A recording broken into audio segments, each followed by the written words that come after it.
ਮੇਰੇ ਪਿਆਰੇ ਦੇਸ਼ਵਾਸੀਓ, ਨਮਸਕਾਰ। 2023 ਦੀ ਇਹ ਪਹਿਲੀ ਮਨ ਕੀ ਬਾਤ ਅਤੇ ਉਸ ਦੇ ਨਾਲ-ਨਾਲ ਇਸ ਪ੍ਰੋਗਰਾਮ ਦਾ 97ਵਾਂ ਐਪੀਸੋਡ ਵੀ ਹੈ। ਤੁਹਾਡੇ ਸਾਰਿਆਂ ਦੇ ਨਾਲ ਇੱਕ ਵਾਰ ਫੇਰ ਗੱਲਬਾਤ ਕਰਕੇ ਮੈਨੂੰ ਬਹੁਤ ਖੁਸ਼ੀ ਹੋ ਰਹੀ ਹੈ। ਹਰ ਸਾਲ ਜਨਵਰੀ ਦਾ ਮਹੀਨਾ ਕਾਫੀ ਤਿਉਹਾਰ ਭਰਪੂਰ ਹੁੰਦਾ ਹੈ। ਇਸ ਮਹੀਨੇ 14 ਜਨਵਰੀ ਦੇ ਆਸ-ਪਾਸ ਉੱਤਰ ਤੋਂ ਦੱਖਣ ਤੱਕ ਅਤੇ ਪੂਰਬ ਤੋਂ ਪੱਛਮ ਤੱਕ ਦੇਸ਼ ਭਰ ਵਿੱਚ ਤਿਉਹਾਰਾਂ ਦੀ ਰੌਣਕ ਹੁੰਦੀ ਹੈ। ਉਸ ਤੋਂ ਬਾਅਦ ਦੇਸ਼ ਆਪਣਾ ਗਣਤੰਤਰ ਉਤਸਵ ਵੀ ਮਨਾਉਂਦਾ ਹੈ। ਇਸ ਵਾਰ ਵੀ ਗਣਤੰਤਰ ਦਿਵਸ ਸਮਾਰੋਹ ਵਿੱਚ ਅਨੇਕਾਂ ਪਹਿਲੂਆਂ ਦੀ ਕਾਫੀ ਪ੍ਰਸ਼ੰਸਾ ਹੋ ਰਹੀ ਹੈ। ਜੈਸਲਮੇਰ ਤੋਂ ਪੁਲਕਿਤ ਨੇ ਮੈਨੂੰ ਲਿਖਿਆ ਹੈ ਕਿ 26 ਜਨਵਰੀ ਦੀ ਪਰੇਡ ਦੇ ਦੌਰਾਨ ਕਰਤੱਵ ਪਥ ਦਾ ਨਿਰਮਾਣ ਕਰਨ ਵਾਲੇ ਮਿਹਨਤਕਸ਼ਾਂ ਨੂੰ ਦੇਖ ਕੇ ਬਹੁਤ ਚੰਗਾ ਲੱਗਾ। ਕਾਨਪੁਰ ਤੋਂ ਜਯਾ ਨੇ ਲਿਖਿਆ ਹੈ ਕਿ ਉਨ੍ਹਾਂ ਨੇ ਪਰੇਡ ਵਿੱਚ ਸ਼ਾਮਿਲ ਝਾਕੀਆਂ 'ਚ ਭਾਰਤੀ ਸੰਸਕ੍ਰਿਤੀ ਦੇ ਵੱਖ-ਵੱਖ ਪਹਿਲੂਆਂ ਨੂੰ ਦੇਖ ਕੇ ਆਨੰਦ ਮਾਣਿਆ। ਇਸ ਪਰੇਡ 'ਚ ਪਹਿਲੀ ਵਾਰ ਹਿੱਸਾ ਲੈਣ ਵਾਲੀਆਂ ਵੂਮਨ ਕੈਮਲ ਰਾਈਡਰਜ਼ ਅਤੇ ਸੀਆਰਪੀਐਫ ਦੀ ਮਹਿਲਾ ਟੁਕੜੀ ਦੀ ਵੀ ਕਾਫੀ ਸ਼ਲਾਘਾ ਹੋ ਰਹੀ ਹੈ। ਸਾਥੀਓ, ਦੇਹਰਾਦੂਨ ਦੇ ਵਤਸਲ ਜੀ ਨੇ ਮੈਨੂੰ ਲਿਖਿਆ ਹੈ ਕਿ 25 ਜਨਵਰੀ ਦੀ ਮੈਂ ਹਮੇਸ਼ਾ ਉਡੀਕ ਕਰਦਾ, ਕਿਉਂਕਿ ਉਸ ਦਿਨ ਪਦਮ ਪੁਰਸਕਾਰਾਂ ਦੀ ਘੋਸ਼ਣਾ ਹੋਣੀ ਹੁੰਦੀ ਹੈ ਅਤੇ ਇੱਕ ਤਰ੍ਹਾਂ ਨਾਲ 25 ਤਰੀਕ ਦੀ ਸ਼ਾਮ ਹੀ ਮੇਰੀ 26 ਜਨਵਰੀ ਦੇ ਉਤਸ਼ਾਹ ਨੂੰ ਹੋਰ ਵਧਾ ਦਿੰਦੀ ਹੈ। ਜ਼ਮੀਨੀ ਪੱਧਰ 'ਤੇ ਆਪਣੇ ਸਮਰਪਣ ਅਤੇ ਸੇਵਾ ਭਾਵਨਾ ਨਾਲ ਉਪਲਬਧੀਆਂ ਹਾਸਲ ਕਰਨ ਵਾਲਿਆਂ ਨੂੰ ਪੀਪਲਜ਼ ਪਦਮ ਲੈ ਕੇ ਵੀ ਕਈ ਲੋਕਾਂ ਨੇ ਆਪਣੀਆਂ ਭਾਵਨਾਵਾਂ ਸਾਂਝੀਆਂ ਕੀਤੀਆਂ ਨੇ। ਇਸ ਵਾਰ ਪਦਮ ਪੁਰਸਕਾਰ ਨਾਲ ਸਨਮਾਨਿਤ ਹੋਣ ਵਾਲਿਆਂ ਵਿੱਚ ਜਨਜਾਤੀ ਸਮੁਦਾਇ ਅਤੇ ਜਨਜਾਤੀ ਜੀਵਨ ਨਾਲ ਜੁੜੇ ਲੋਕਾਂ ਦੀ ਚੰਗੀ ਖਾਸੀ ਪ੍ਰਤੀਨਿਧਤਾ ਰਹੀ ਹੈ। ਜਨਜਾਤੀ ਜੀਵਨ ਸ਼ਹਿਰਾਂ ਦੀ ਭੱਜ-ਦੌੜ ਤੋਂ ਅਲੱਗ ਹੁੰਦਾ ਹੈ ਅਤੇ ਉਸ ਦੀਆਂ ਚੁਣੌਤੀਆਂ ਵੀ ਅਲੱਗ ਹੁੰਦੀਆਂ ਨੇ। ਇਸ ਦੇ ਬਾਵਜੂਦ ਜਨਜਾਤੀ ਸਮਾਜ ਆਪਣੀਆਂ ਪਰੰਪਰਾਵਾਂ ਨੂੰ ਸਾਂਭਣ ਲਈ ਹਮੇਸ਼ਾ ਤਤਪਰ ਰਹਿੰਦੇ ਨੇ। ਜਨਜਾਤੀ ਸਮੁਦਾਇ ਨਾਲ ਜੁੜੀਆਂ ਚੀਜ਼ਾਂ ਦੀ ਸਾਂਭ ਅਤੇ ਉਨ੍ਹਾਂ ਉੱਪਰ ਖੋਜ ਦੇ ਯਤਨ ਵੀ ਹੁੰਦੇ ਨੇ।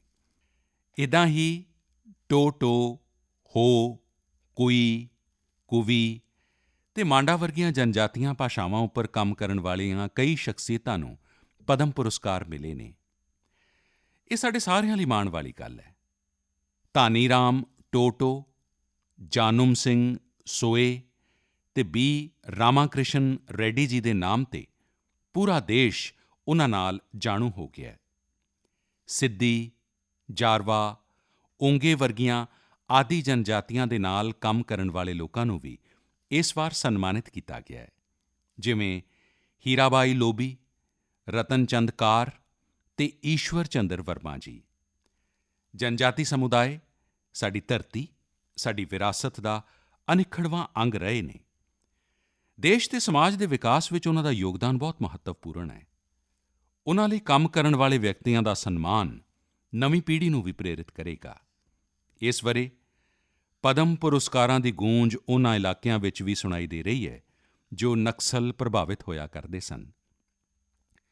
ਆਪਣੇ ਯਤਨਾਂ ਨਾਲ ਨਕਸਲ ਪ੍ਰਭਾਵਿਤ ਖੇਤਰਾਂ 'ਚ ਗੁੰਮਰਾਹ ਨੌਜਵਾਨਾਂ ਨੂੰ ਸਹੀ ਰਾਹ ਵਿਖਾਉਣ ਵਾਲਿਆਂ ਨੂੰ ਪਦਮ ਪੁਰਸਕਾਰਾਂ ਨਾਲ ਸਨਮਾਨਿਤ ਕੀਤਾ ਗਿਆ ਹੈ। ਇਸ ਦੇ ਲਈ ਕਾਂਕੇਰ 'ਚ ਲੱਕੜ ਉੱਪਰ ਨੱਕਾਸ਼ੀ ਕਰਨ ਵਾਲੇ ਅਜੇ ਕੁਮਾਰ ਮੰਡਾਵੀ ਅਤੇ ਗੜ੍ਹਚਿਰੌਲੀ ਦੇ ਪ੍ਰਸਿੱਧ ਝਾੜੀ ਪੱਟੀ ਰੰਗ ਭੂਮੀ ਨਾਲ ਜੁੜੇ ਪਰਸ਼ੂਰਾਮ ਕੋਮਾਜੀ ਖੁਣੇ ਨੂੰ ਵੀ ਇਹ ਸਨਮਾਨ ਮਿਲਿਆ ਹੈ। ਇਸੇ ਤਰ੍ਹਾਂ ਨਾਰਥ ਈਸਟ ਵਿੱਚ ਆਪਣੀ ਸੰਸਕ੍ਰਿਤੀ ਦੀ ਸਾਂਭ 'ਚ ਜੁੜੇ ਰਾਮਕੁਈ ਵਾਂਗਬੇ ਨਿਊਮੇ, ਬਿਕਰਮ ਬਹਾਦਰ ਜਮਾਤੀਆ ਅਤੇ ਕਰਮਾ ਵਾਂਗਚੂ ਨੂੰ ਵੀ ਸਨਮਾਨਿਤ ਕੀਤਾ ਗਿਆ ਹੈ।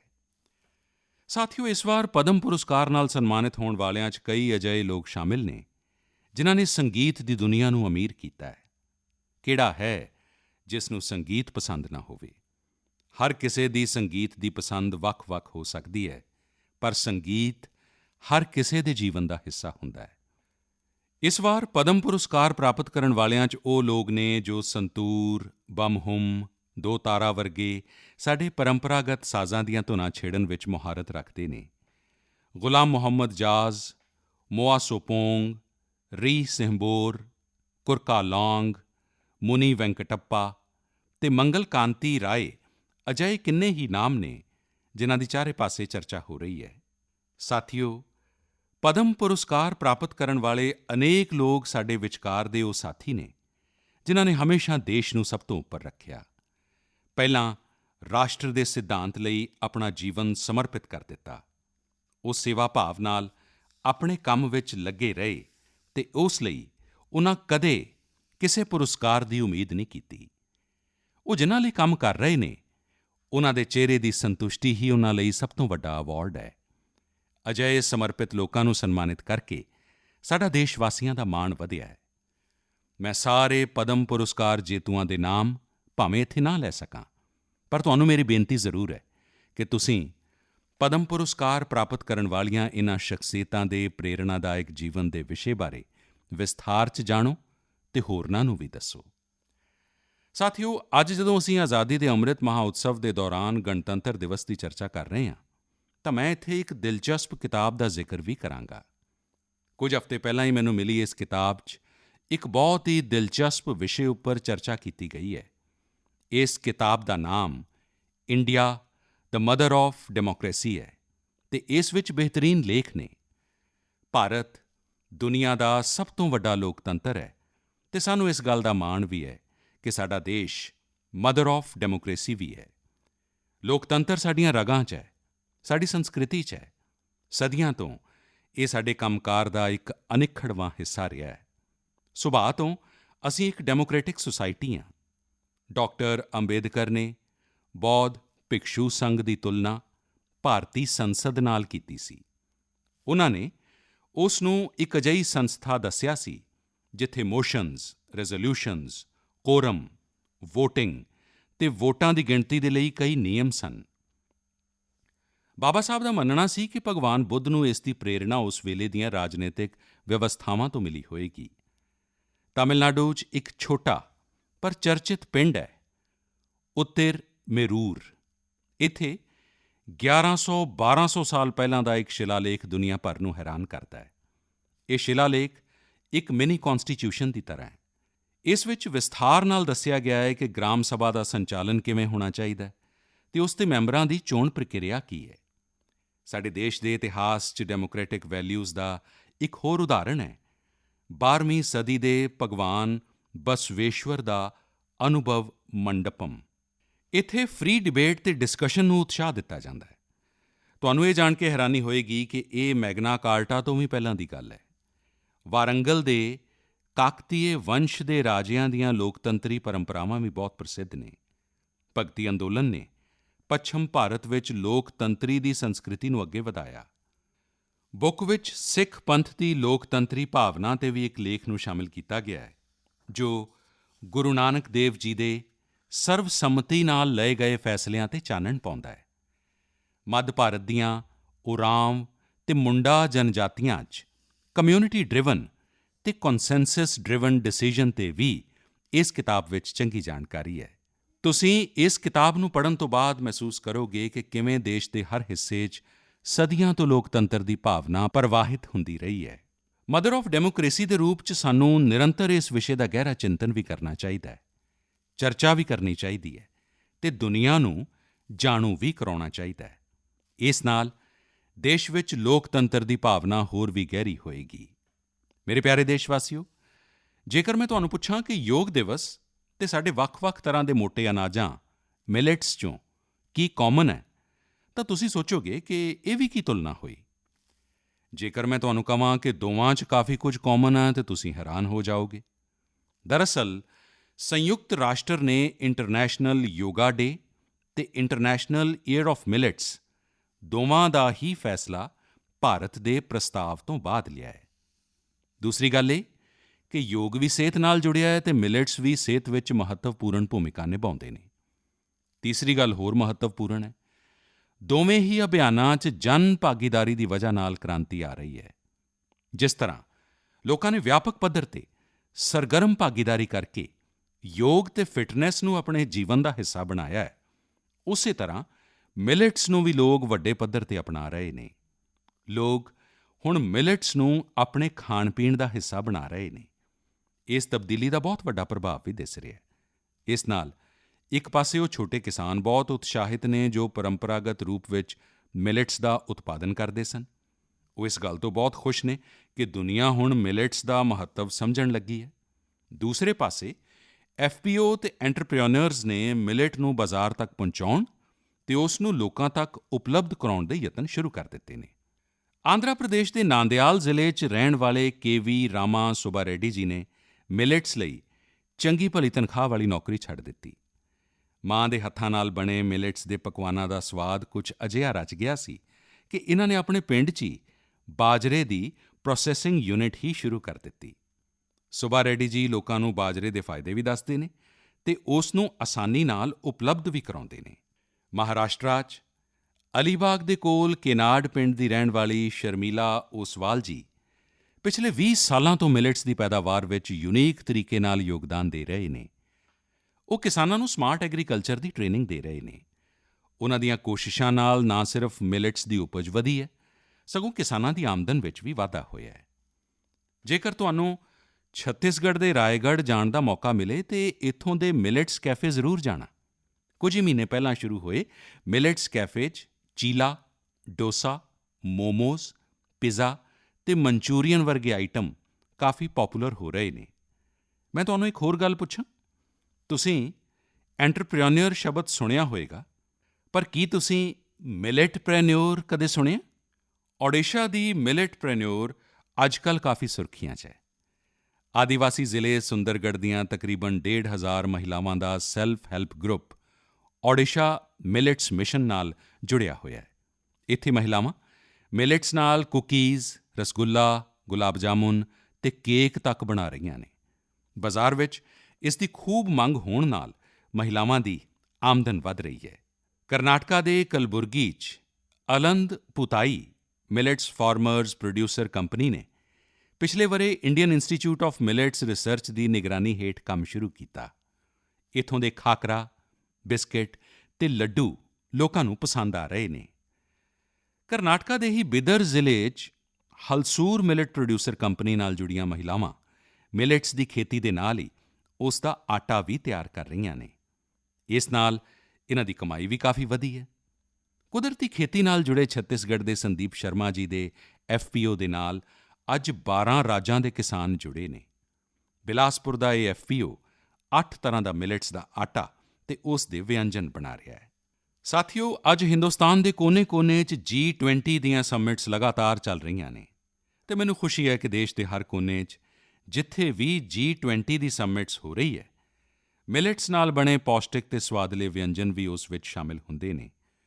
ਇੱਥੇ ਬਾਜਰੇ ਨਾਲ ਬਣੀ ਖਿਚੜੀ, ਪੋਹਾ, ਖੀਰ ਅਤੇ ਰੋਟੀ ਦੇ ਨਾਲ ਹੀ ਰਾਗੀ ਨਾਲ ਬਣੇ ਪਾਇਸਮ, ਪੂੜੀ ਅਤੇ ਡੋਸਾ ਵਰਗੇ ਵਿਅੰਜਨ ਵੀ ਪਰੋਸੇ ਜਾਂਦੇ ਨੇ। G20 ਦੇ ਸਾਰੇ ਵੈਨਿਊਜ਼ ਉੱਪਰ ਮਿਲੇਟਸ ਐਗਜ਼ੀਬਿਸ਼ਨਜ਼ 'ਚ ਮਿਲੇਟਸ ਨਾਲ ਬਣੀਆਂ ਹੈਲਥ ਡਰਿੰਕਸ, ਸੀਰੀਅਲਜ਼ ਅਤੇ ਨੂਡਲਜ਼ ਨੂੰ ਵੀ ਸ਼ੋਕੇਸ ਕੀਤਾ ਗਿਆ। ਦੁਨੀਆ ਭਰ ਵਿੱਚ ਇੰਡੀਅਨ ਮਿਸ਼ਨਜ਼ ਵੀ ਇਸ ਦੀ ਹਰਮਨ-ਪਿਆਰਤਾ ਨੂੰ ਵਧਾਉਣ ਲਈ ਭਰਪੂਰ ਯਤਨ ਕਰ ਰਹੇ ਨੇ। ਤੁਸੀਂ ਕਲਪਨਾ ਕਰ ਸਕਦੇ ਹੋ ਕਿ ਦੇਸ਼ ਦਾ ਇਹ ਯਤਨ ਅਤੇ ਦੁਨੀਆ 'ਚ ਵਧਣ ਵਾਲੀ ਮਿਲੇਟਸ ਦੀ ਡਿਮਾਂਡ ਸਾਡੇ ਛੋਟੇ ਕਿਸਾਨਾਂ ਨੂੰ ਕਿੰਨੀ ਤਾਕਤ ਦੇਣ ਵਾਲੀ ਹੈ।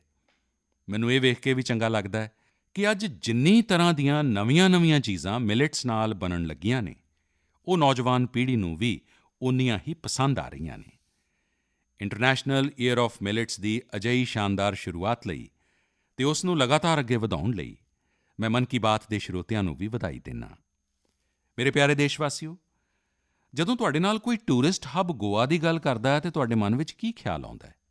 ਸੁਭਾਵਿਕ ਹੈ, ਗੋਆ ਦਾ ਨਾਮ ਆਉਂਦਿਆਂ ਹੀ ਸਭ ਤੋਂ ਪਹਿਲਾਂ ਇੱਥੋਂ ਦੀ ਖੂਬਸੂਰਤ ਕੋਸਟਲਾਈਨ ਬੀਚਿਸ ਅਤੇ ਮਨਪਸੰਦ ਖਾਣ-ਪੀਣ ਦੀਆਂ ਗੱਲਾਂ ਧਿਆਨ 'ਚ ਆਉਣ ਲੱਗਦੀਆਂ ਨੇ। ਪਰ ਗੋਆ 'ਚ ਇਸ ਮਹੀਨੇ ਕੁਝ ਅਜਿਹਾ ਹੋਇਆ ਜੋ ਬਹੁਤ ਸੁਰਖੀਆਂ 'ਚ ਹੈ। ਅੱਜ ਮਨ ਕੀ ਬਾਤ 'ਚ ਮੈਂ ਇਸ ਨੂੰ ਤੁਹਾਡੇ ਸਾਰਿਆਂ ਨਾਲ ਸਾਂਝਿਆ ਕਰਨਾ ਚਾਹੁੰਦਾ। ਗੋਆ 'ਚ ਹੋਇਆ ਇਹ ਕਿ ਇੱਕ ਈਵੈਂਟ ਹੈ ਪਰਪਲ ਫੈਸਟ। ਇਸ ਫੈਸਟ ਨੂੰ 6 ਤੋਂ 8 ਜਨਵਰੀ ਤੱਕ ਪਣਜੀ 'ਚ ਆਯੋਜਿਤ ਕੀਤਾ ਗਿਆ। ਦਿਵਿਆਂਗਜਨਾਂ ਦੀ ਭਲਾਈ ਨੂੰ ਲੈ ਕੇ ਆਪਣੇ ਆਪ ਵਿੱਚ ਇੱਕ ਵਿਲੱਖਣ ਯਤਨ ਸੀ। ਪਰਪਲ ਫੈਸਟ ਕਿੰਨਾ ਵੱਡਾ ਮੌਕਾ ਸੀ, ਇਸ ਦਾ ਅੰਦਾਜ਼ਾ ਤੁਸੀਂ ਇਸ ਗੱਲ ਤੋਂ ਲਗਾ ਸਕਦੇ ਹੋ ਕਿ 50,000 ਤੋਂ ਵੀ ਜ਼ਿਆਦਾ ਸਾਡੇ ਭੈਣ-ਭਰਾ ਇਸ ਵਿੱਚ ਸ਼ਾਮਿਲ ਹੋਏ। ਇੱਥੇ ਆਏ ਲੋਕ ਇਸ ਗੱਲ ਨੂੰ ਲੈ ਕੇ ਰੋਮਾਂਚਿਤ ਸਨ ਕਿ ਉਹ ਹੁਣ ਮੀਰਾਮਾਰ ਬੀਚ ਘੁੰਮਣ ਦਾ ਭਰਪੂਰ ਆਨੰਦ ਲੈ ਸਕਦੇ ਨੇ। ਦਰਅਸਲ ਮੀਰਾਮਾਰ ਬੀਚ ਸਾਡੇ ਦਿਵਿਆਂਗ ਭੈਣ-ਭਰਾਵਾਂ ਲਈ ਗੋਆ ਦੇ ਐਕਸੈਸਿਬਲ ਬੀਚਿਸ ਵਿੱਚੋਂ ਇੱਕ ਬਣ ਗਿਆ ਹੈ।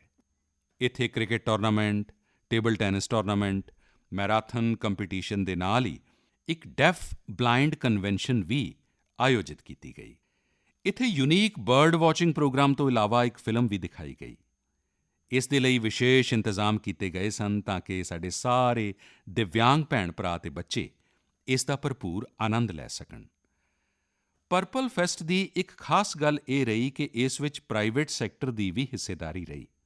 ਉਨ੍ਹਾਂ ਵੱਲੋਂ ਅਜਿਹੇ ਪ੍ਰੋਡਕਟਸ ਨੂੰ ਸ਼ੋਕੇਸ ਕੀਤਾ ਗਿਆ ਜੋ ਦਿਵਿਆਂਗ ਫ੍ਰੈਂਡਲੀ ਸਨ।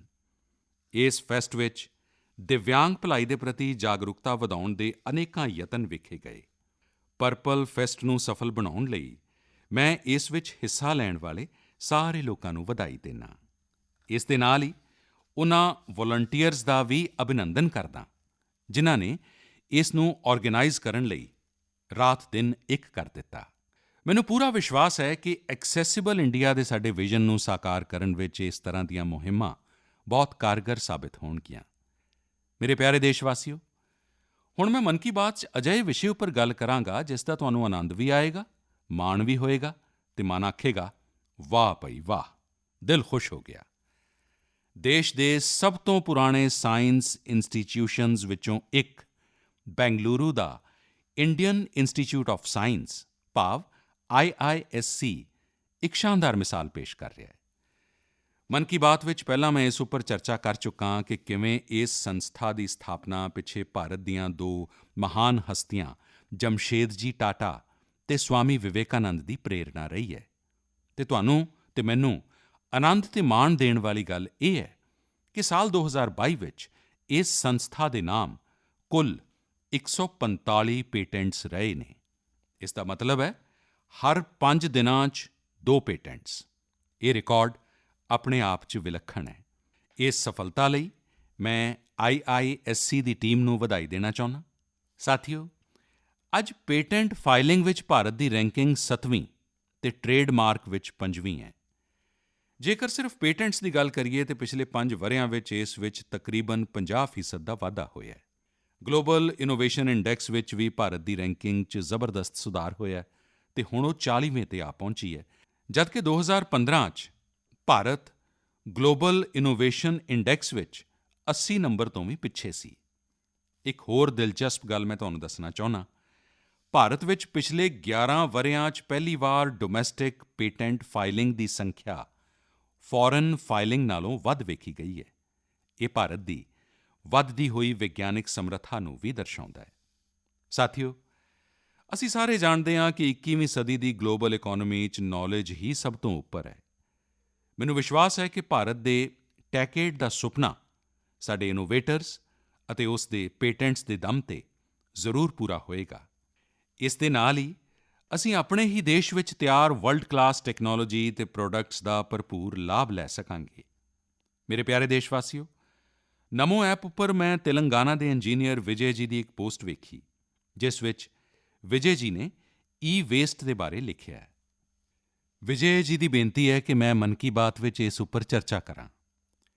ਇਸ ਪ੍ਰੋਗਰਾਮ 'ਚ ਪਹਿਲਾਂ ਵੀ ਅਸੀਂ ਵੇਸਟ ਟੂ ਵੈਲਥ ਭਾਵ ਕਚਰੇ ਤੋਂ ਕੰਚਨ ਬਾਰੇ ਗੱਲਾਂ ਕੀਤੀਆਂ ਨੇ, ਪਰ ਆਓ ਅੱਜ ਇਸੇ ਨਾਲ ਜੁੜੀ ਈ-ਵੇਸਟ ਦੀ ਚਰਚਾ ਕਰਦੇ ਹਾਂ।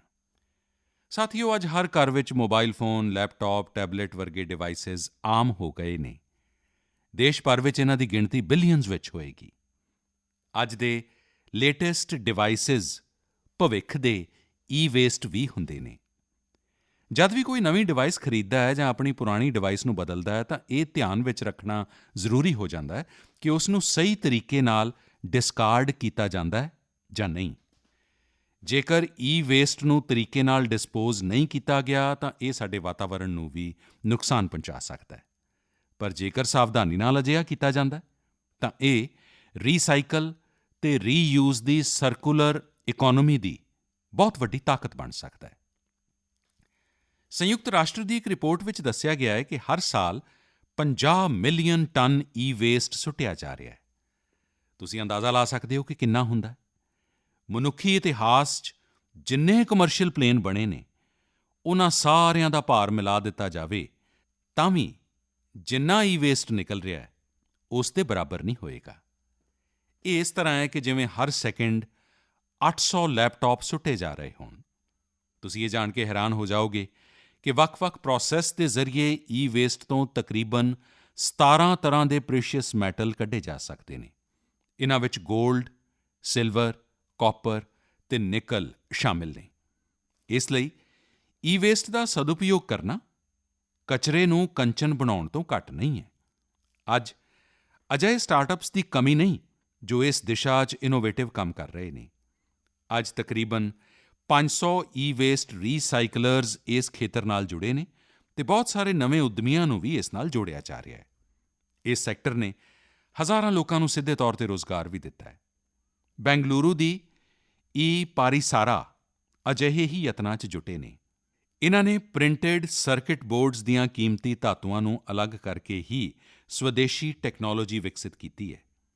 ਇਸੇ ਤਰ੍ਹਾਂ ਮੁੰਬਈ 'ਚ ਕੰਮ ਕਰ ਰਹੀ ਈਕੋਰੀਕੋ ਨੇ ਮੋਬਾਈਲ ਐਪ ਤੋਂ ਈ-ਵੇਸਟ ਨੂੰ ਕਲੈਕਟ ਕਰਨ ਦਾ ਸਿਸਟਮ ਤਿਆਰ ਕੀਤਾ।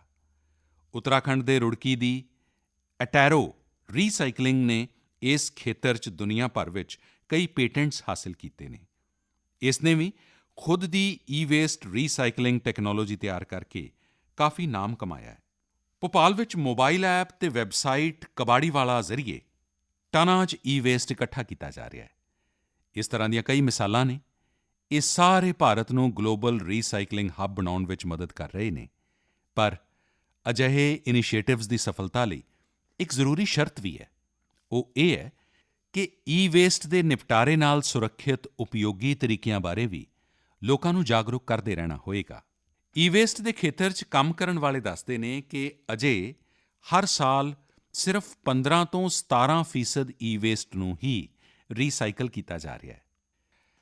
ਮੇਰੇ ਪਿਆਰੇ ਦੇਸ਼ਵਾਸੀਓ, ਅੱਜ ਪੂਰੀ ਦੁਨੀਆ 'ਚ ਕਲਾਈਮੇਟ ਚੇਂਜ ਅਤੇ ਬਾਇਓਡਾਇਵਰਸਿਟੀ ਦੀ ਸੰਭਾਲ ਦੀ ਬਹੁਤ ਚਰਚਾ ਹੁੰਦੀ ਹੈ।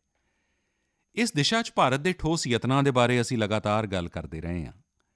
ਭਾਰਤ ਨੇ ਆਪਣੇ ਵੈਟਲੈਂਡਸ ਦੇ ਲਈ ਜੋ ਕੰਮ ਕੀਤਾ ਹੈ, ਉਸ ਬਾਰੇ ਜਾਣ ਕੇ ਤੁਹਾਨੂੰ ਬਹੁਤ ਚੰਗਾ ਲੱਗੇਗਾ। ਕੁਝ ਸਰੋਤੇ ਸੋਚ ਰਹੇ ਹੋਣਗੇ ਕਿ ਵੈਟਲੈਂਡਸ ਕੀ ਹੁੰਦਾ ਹੈ। ਵੈਟਲੈਂਡਸ ਸਾਈਟਸ ਭਾਵ ਉਹ ਸਥਾਨ ਜਿੱਥੇ ਦਲਦਲੀ ਮਿੱਟੀ ਵਰਗੀ ਜ਼ਮੀਨ ਉੱਪਰ ਪੂਰਾ ਸਾਲ ਪਾਣੀ ਜਮ੍ਹਾਂ ਰਹਿੰਦਾ ਹੈ। ਕੁਝ ਦਿਨ ਬਾਅਦ 2 ਫਰਵਰੀ ਨੂੰ ਹੀ ਵਰਲਡ ਵੈਟਲੈਂਡਸ ਡੇ ਹੈ। ਸਾਡੀ ਧਰਤੀ ਦੇ ਵਜੂਦ ਲਈ ਵੈਟਲੈਂਡਸ ਬਹੁਤ ਜ਼ਰੂਰੀ ਹੈ ਕਿਉਂਕਿ ਇਨ੍ਹਾਂ ਉੱਪਰ ਕਈ ਸਾਰੇ ਪੰਛੀ, ਜੀਵ-ਜੰਤੂ ਨਿਰਭਰ ਕਰਦੇ ਨੇ। ਇਹ ਬਾਇਓਡਾਇਵਰਸਿਟੀ ਨੂੰ ਸਮਰਿੱਧ ਕਰਨ ਦੇ ਨਾਲ-ਨਾਲ ਫਲੱਡ ਕੰਟਰੋਲ ਅਤੇ ਗਰਾਊਂਡ ਵਾਟਰ ਰੀਚਾਰਜ ਨੂੰ ਵੀ ਸੁਨਿਸ਼ਚਿਤ ਕਰਦੇ ਨੇ। ਤੁਹਾਡੇ ਵਿੱਚੋਂ ਬਹੁਤ ਸਾਰੇ ਲੋਕ ਜਾਣਦੇ ਹੋਣਗੇ ਕਿ ਰਾਮਸਰ ਸਾਈਟਸ ਅਜਿਹੇ ਵੈਟਲੈਂਡਸ ਹੁੰਦੇ ਨੇ ਜਿਨ੍ਹਾਂ ਦਾ ਅੰਤਰਰਾਸ਼ਟਰੀ ਮਹੱਤਵ ਹੈ। ਵੈਟਲੈਂਡਸ ਭਾਵੇਂ ਕਿਸੇ ਵੀ ਦੇਸ਼ ਦੇ ਹੋਣ, ਪਰ ਉਨ੍ਹਾਂ ਅਨੇਕਾਂ ਮਾਪਦੰਡਾਂ ਨੂੰ ਪੂਰਾ ਕਰਨਾ ਹੁੰਦਾ ਹੈ ਤਾਂ ਕਿਤੇ ਜਾ ਕੇ ਉਨ੍ਹਾਂ ਨੂੰ ਰਾਮਸਰ ਸਾਈਟਸ ਘੋਸ਼ਿਤ ਕੀਤਾ ਜਾਂਦਾ ਹੈ। ਰਾਮਸਰ ਸਾਈਟਸ 'ਚ 20,000 ਜਾਂ ਉਸ ਤੋਂ ਜ਼ਿਆਦਾ ਪਾਣੀ ਵਾਲੇ ਪੰਛੀ ਹੋਣੇ ਚਾਹੀਦੇ ਨੇ। ਸਥਾਨਕ ਮੱਛੀਆਂ ਦੀਆਂ ਪ੍ਰਜਾਤੀਆਂ ਦਾ ਵੱਡੀ ਸੰਖਿਆ 'ਚ ਹੋਣਾ ਜ਼ਰੂਰੀ ਹੈ। ਆਜ਼ਾਦੀ ਦੇ 75 ਸਾਲ ਉੱਪਰ ਅੰਮ੍ਰਿਤ ਮਹਾਉਤਸਵ ਦੇ ਦੌਰਾਨ ਰਾਮਸਰ ਸਾਈਟਸ ਨਾਲ ਜੁੜੀ ਇੱਕ ਚੰਗੀ ਜਾਣਕਾਰੀ ਵੀ ਮੈਂ ਤੁਹਾਡੇ ਨਾਲ ਸਾਂਝੀ ਕਰਨੀ ਚਾਹੁੰਦਾ।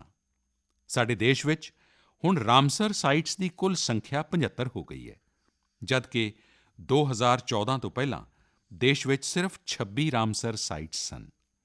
ਇਸ ਲਈ ਸਥਾਨਕ ਲੋਕ ਵਧਾਈ ਦੇ ਪਾਤਰ ਨੇ ਜਿਨ੍ਹਾਂ ਨੇ ਇਸ ਬਾਇਓਡਾਇਵਰਸਿਟੀ ਨੂੰ ਸਹੇਜ ਕੇ ਰੱਖਿਆ।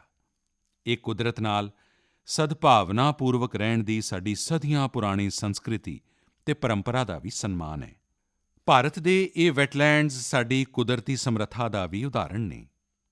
ਓਡੀਸ਼ਾ ਦੀ ਚਿਲਕਾ ਝੀਲ ਨੂੰ 40 ਤੋਂ ਵੀ ਜ਼ਿਆਦਾ ਪਾਣੀ ਦੇ ਪੰਛੀਆਂ ਦੀਆਂ ਪ੍ਰਜਾਤੀਆਂ ਨੂੰ ਆਸਰਾ ਦੇਣ ਦੇ ਲਈ ਜਾਣਿਆ ਜਾਂਦਾ ਹੈ।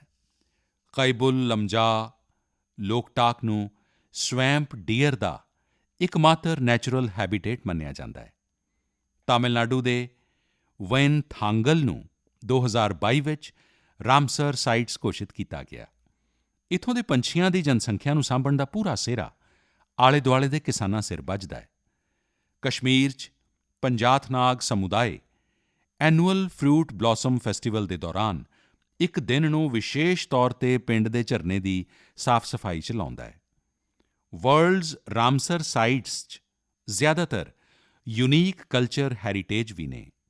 ਮਣੀਪੁਰ ਦਾ ਲੋਕਟਾਕ ਅਤੇ ਪਵਿੱਤਰ ਝੀਲ ਰੇਣੂਕਾ ਨਾਲ ਉੱਥੋਂ ਦੀਆਂ ਸੰਸਕ੍ਰਿਤੀਆਂ ਦਾ ਗਹਿਰਾ ਲਗਾਵ ਰਿਹਾ ਹੈ।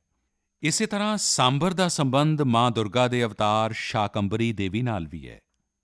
ਭਾਰਤ ਵਿੱਚ ਵੈਟਲੈਂਡਸ ਦਾ ਇਹ ਵਿਸਥਾਰ ਉਨ੍ਹਾਂ ਲੋਕਾਂ ਦੀ ਵਜ੍ਹਾ ਨਾਲ ਸੰਭਵ ਹੋ ਰਿਹਾ ਹੈ ਜੋ ਰਾਮਸਰ ਸਾਈਟਸ ਦੇ ਆਲੇ-ਦੁਆਲੇ ਰਹਿੰਦੇ ਨੇ।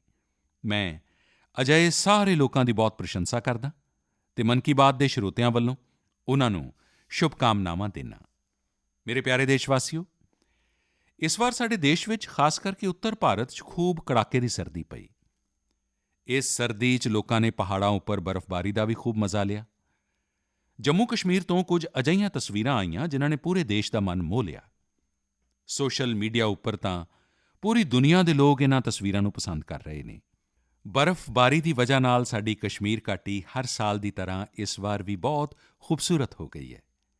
ਬਨਿਹਾਲ ਤੋਂ ਬਡਗਾਮ ਜਾਣ ਵਾਲੀ ਟ੍ਰੇਨ ਦੀ ਵੀਡੀਓ ਨੂੰ ਵੀ ਲੋਕ ਖਾਸ ਤੌਰ ਤੇ ਪਸੰਦ ਕਰ ਰਹੇ ਨੇ। ਖੂਬਸੂਰਤ ਬਰਫ਼ਬਾਰੀ, ਚਾਰੇ ਪਾਸੇ ਚਿੱਟੀ ਚਾਦਰ ਵਰਗੀ ਬਰਫ਼। ਲੋਕ ਕਹਿ ਰਹੇ ਨੇ ਕਿ ਇਹ ਦ੍ਰਿਸ਼ ਪਰੀ ਲੋਕ ਦੀਆਂ ਕਹਾਣੀਆਂ ਵਰਗਾ ਲੱਗ ਰਿਹਾ ਹੈ। ਕਈ ਲੋਕ ਕਹਿ ਰਹੇ ਨੇ ਕਿ ਇਹ ਕਿਸੇ ਵਿਦੇਸ਼ ਦੀ ਨਹੀਂ, ਸਗੋਂ ਆਪਣੇ ਹੀ ਦੇਸ਼ 'ਚ ਕਸ਼ਮੀਰ ਦੀਆਂ ਤਸਵੀਰਾਂ ਨੇ। ਇੱਕ ਸੋਸ਼ਲ ਮੀਡੀਆ ਯੂਜ਼ਰ ਨੇ ਲਿਖਿਆ ਹੈ ਕਿ ਸਵਰਗ ਇਸ ਤੋਂ ਜ਼ਿਆਦਾ ਖੂਬਸੂਰਤ ਹੋਰ ਕੀ ਹੋਏਗਾ। ਇਹ ਗੱਲ ਬਿਲਕੁਲ ਸਹੀ ਹੈ। ਤਾਂ ਹੀ ਤਾਂ ਕਸ਼ਮੀਰ ਨੂੰ ਧਰਤੀ ਦਾ ਸਵਰਗ ਕਿਹਾ ਜਾਂਦਾ ਹੈ। ਤੁਸੀਂ ਵੀ ਇਨ੍ਹਾਂ ਤਸਵੀਰਾਂ ਨੂੰ ਵੇਖ ਕੇ ਕਸ਼ਮੀਰ ਦੀ ਸੈਰ ਕਰਨ ਜਾਣ ਦਾ ਜ਼ਰੂਰ ਸੋਚ ਰਹੇ ਹੋਵੋਗੇ। ਮੈਂ ਚਾਹੁੰਦਾ ਕਿ ਤੁਸੀਂ ਖੁਦ ਵੀ ਜਾਓ ਅਤੇ ਆਪਣੇ ਸਾਥੀਆਂ ਨੂੰ ਵੀ ਨਾਲ ਲੈ ਕੇ ਜਾਓ। ਕਸ਼ਮੀਰ 'ਚ ਬਰਫ਼ ਨਾਲ ਢਕੇ ਪਹਾੜ, ਕੁਦਰਤੀ ਸੁੰਦਰਤਾ ਦੇ ਨਾਲ-ਨਾਲ ਹੋਰ ਵੀ ਬਹੁਤ ਕੁਝ ਵੇਖਣ-ਜਾਣਨ ਲਈ ਹੈ। ਜਿਵੇਂ ਕਿ ਕਸ਼ਮੀਰ ਦੇ ਸਈਦਾਬਾਦ 'ਚ ਵਿੰਟਰ ਗੇਮਜ਼ ਆਯੋਜਿਤ ਕੀਤੇ ਗਏ। ਇਨ੍ਹਾਂ ਖੇਡਾਂ ਦਾ ਥੀਮ ਸੀ ਸਨੋ ਕ੍ਰਿਕਟ। ਤੁਸੀਂ ਸੋਚ ਰਹੇ ਹੋਵੋਗੇ ਕਿ ਸਨੋ ਕ੍ਰਿਕਟ ਤਾਂ ਜ਼ਿਆਦਾ ਹੀ ਰੋਮਾਂਚਕ ਖੇਡ ਹੋਏਗੀ। ਤੁਸੀਂ ਬਿਲਕੁਲ ਸਹੀ ਸੋਚ ਰਹੇ ਹੋ। ਕਸ਼ਮੀਰੀ ਨੌਜਵਾਨ ਬਰਫ਼ ਦੇ ਵਿਚਕਾਰ ਕ੍ਰਿਕਟ ਨੂੰ ਹੋਰ ਵੀ ਅਦਭੁਤ ਬਣਾ ਦਿੰਦੇ ਨੇ। ਇਸ ਦੇ ਜ਼ਰੀਏ ਕਸ਼ਮੀਰ ਵਿੱਚ ਅਜਿਹੇ ਨੌਜਵਾਨ ਖਿਡਾਰੀਆਂ ਦੀ ਤਲਾਸ਼ ਵੀ ਹੁੰਦੀ ਹੈ ਜੋ ਅੱਗੇ ਜਾ ਕੇ ਟੀਮ ਇੰਡੀਆ ਦੇ ਤੌਰ ਤੇ ਖੇਡਣਗੇ। ਇਹ ਵੀ ਇੱਕ ਤਰ੍ਹਾਂ ਨਾਲ ਖੇਲੋ ਇੰਡੀਆ ਮੂਵਮੈਂਟ ਦਾ ਹੀ ਵਿਸਥਾਰ ਹੈ। ਕਸ਼ਮੀਰ 'ਚ ਨੌਜਵਾਨਾਂ 'ਚ ਖੇਡਾਂ ਨੂੰ ਲੈ ਕੇ ਕਾਫੀ ਉਤਸ਼ਾਹ ਵੱਧ ਰਿਹਾ ਹੈ। ਆਉਣ ਵਾਲੇ ਸਮੇਂ 'ਚ ਇਸ ਵਿੱਚ ਕਈ ਨੌਜਵਾਨ ਦੇਸ਼ ਲਈ ਮੈਡਲ ਜਿੱਤਣਗੇ, ਤਿਰੰਗਾ ਲਹਿਰਾਉਣਗੇ। ਮੇਰਾ ਤੁਹਾਨੂੰ ਸੁਝਾਅ ਹੋਏਗਾ ਕਿ ਅਗਲੀ ਵਾਰ ਜਦ ਤੁਸੀਂ ਕਸ਼ਮੀਰ ਦੀ ਯਾਤਰਾ ਦਾ ਸੋਚੋ ਤਾਂ ਇਸ ਤਰ੍ਹਾਂ ਦੇ ਆਯੋਜਨਾਂ ਨੂੰ ਵੇਖਣ ਲਈ ਵੀ ਸਮਾਂ ਕੱਢੋ। ਇਹ ਅਨੁਭਵ ਤੁਹਾਡੀ ਯਾਤਰਾ ਨੂੰ ਹੋਰ ਵੀ ਯਾਦਗਾਰ ਬਣਾ ਦੇਣਗੇ। ਮੇਰੇ ਪਿਆਰੇ ਦੇਸ਼ਵਾਸੀਓ, ਲੋਕਤੰਤਰ ਨੂੰ ਮਜ਼ਬੂਤ ਕਰਨ ਲਈ ਸਾਡੇ ਯਤਨ ਨਿਰੰਤਰ ਚੱਲਦੇ ਰਹਿਣੇ ਚਾਹੀਦੇ ਨੇ। ਲੋਕਤੰਤਰ ਮਜ਼ਬੂਤ ਹੁੰਦਾ ਹੈ ਜਨ ਭਾਗੀਦਾਰੀ ਨਾਲ, ਸਭ ਦੇ ਯਤਨਾਂ ਨਾਲ, ਦੇਸ਼ ਦੇ ਪ੍ਰਤੀ ਆਪਣੇ-ਆਪਣੇ ਫ਼ਰਜ਼ਾਂ ਨੂੰ ਨਿਭਾਉਣ ਨਾਲ। ਅਤੇ ਮੈਨੂੰ ਸੰਤੁਸ਼ਟੀ ਹੈ ਕਿ ਸਾਡਾ ਮਨ ਕੀ ਬਾਤ ਅਜਿਹੇ ਆਪਣੇ ਫ਼ਰਜ਼ਾਂ ਨੂੰ ਲੈ ਕੇ ਪ੍ਰਤੀਬੱਧ ਸੈਨਾਨੀਆਂ ਦੀ ਬੁਲੰਦ ਆਵਾਜ਼ ਹੈ। ਅਗਲੀ ਵਾਰ ਫਿਰ ਤੋਂ ਮੁਲਾਕਾਤ ਹੋਏਗੀ ਅਜਿਹੇ ਫ਼ਰਜ਼ਾਂ ਪ੍ਰਤੀ ਪ੍ਰਤੀਬੱਧ ਲੋਕਾਂ ਦੀ ਦਿਲਚਸਪੀ ਅਤੇ ਪ੍ਰੇਰਣਾਦਾਇਕ ਗਾਥਾਵਾਂ ਦੇ ਨਾਲ। ਬਹੁਤ-ਬਹੁਤ ਧੰਨਵਾਦ।